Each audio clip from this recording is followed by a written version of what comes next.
Bonjour à tous et bienvenue sur ma chaîne Proto Concept Techno. Alors on se retrouve aujourd'hui pour une petite vidéo tutoriel qui va vous expliquer comment installer des nouvelles polices dans Inkscape.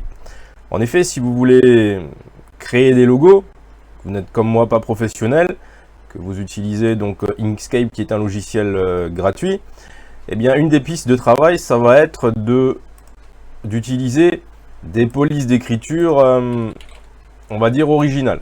D'accord. Alors, où est-ce que vous pouvez trouver ce genre de police? Donc, un site très connu, c'est le site Dafont, où donc vous allez avoir pas mal de polices en libre téléchargement et que donc vous pouvez ensuite utiliser. Alors, comment faire pour installer la police sur son ordinateur et pouvoir y accéder depuis Inkscape? Alors, c'est simple. Dans un premier temps, vous devez télécharger la police. Donc ici, on va faire un test avec la police campus. Alors, vous enregistrez votre fichier donc qui sera au format zip sur votre ordinateur. Voilà, donc moi je l'enregistre dans téléchargement. Vous allez ensuite accéder à ce fichier. Et donc comme c'est une archive compressée, vous faites un clic droit et vous extrayez donc avec votre logiciel. Donc moi ici c'est WinRAR, hein, ça dépend de ce que vous avez. Vous extrayez l'archive.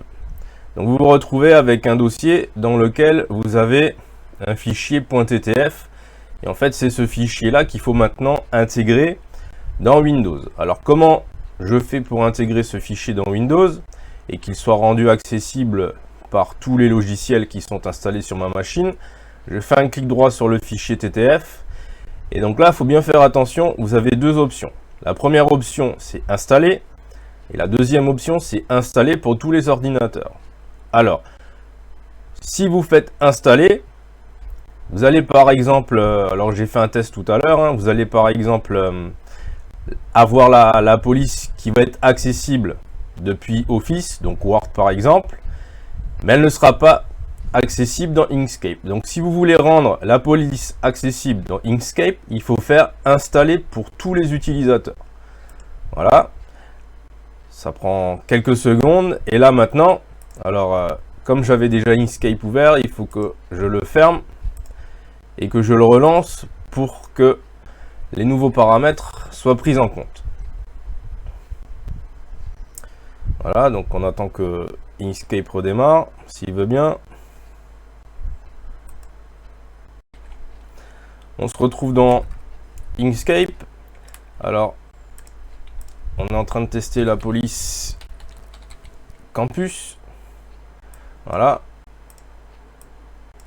Vous allez chercher ici dans la liste et vous cherchez campus.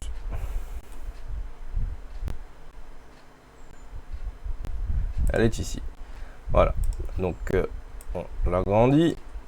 Et donc, dans Inkscape, vous pouvez ensuite, comme pour n'importe quel objet que vous dessinez, changer les couleurs de remplissage, changer le contour, etc. Donc, ça vous permet rapidement de créer quelque chose d'original et de modifier ensuite les couleurs. Donc, voilà. Donc, je répète, donc quand vous téléchargez une nouvelle police et que vous voulez l'installer et qu'elle soit accessible dans Inkscape, quand vous faites un clic droit sur votre fichier de police, il ne faut pas faire installer, il faut faire installer pour tous les utilisateurs. Alors j'espère que cette petite vidéo d'explication vous a plu. N'hésitez pas à vous abonner à ma chaîne et mettre un pouce bleu, ça fait toujours plaisir.